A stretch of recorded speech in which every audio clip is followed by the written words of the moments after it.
কিরে তারেক, পাম্পে তেল থাকা সত্ত্বেও কেন বাইকাররা তেল পাচ্ছে না? তোদের দেশে এত দুর্নীতি কেন?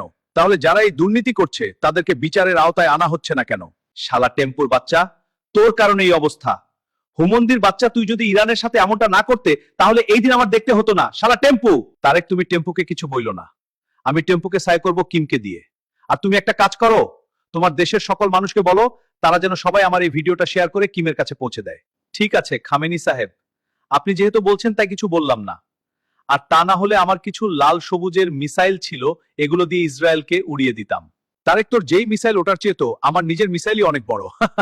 তোরা সুযোগে জনগণের সাথে সদ্ব্যবহার করছিস, সেটা জনগণ ভালো করেই জানে। এগুলো বাদ দিয়ে দেশ কিভাবে উন্নতি হয় সেই চিন্তা কর। টেম্পু, তোর মুখে এগুলো মানায় না।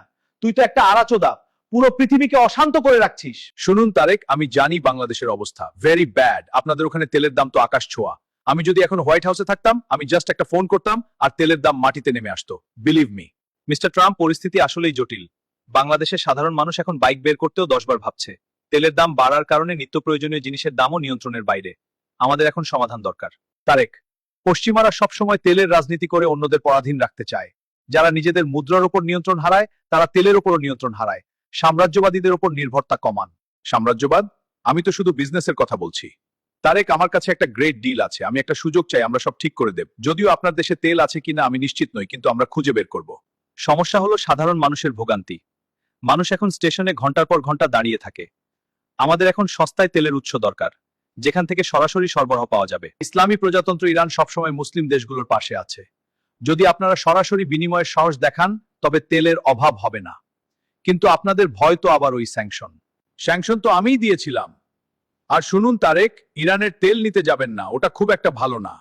আমার ড্রিলিং মেশিনগুলো দেখুন, এগুলো গোল্ড প্লেটেড হতে পারত। বাংলাদেশ একটা বিউটিফুল কান্ট্রি, কিন্তু এনার্জি ম্যানেজমেন্ট একদম জিরো। দেখুন, রাজনীতি আর কূটনীতি থাকবেই, কিন্তু দিন শেষে বাংলাদেশের মানুষকে সস্তায় জ্বালানি দিতে হবে। ট্রাম্প সাহেব, আপনি ডিল চান, আর খামেনি সাহেব, আপনি আদর্শের কথা বলছেন।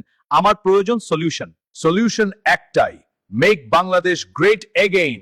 আর তার জন্য তেল লাগবে, প্রচুর তেল। আমি আসছি, জাস্ট ওয়েট এন্ড ওয়াচ।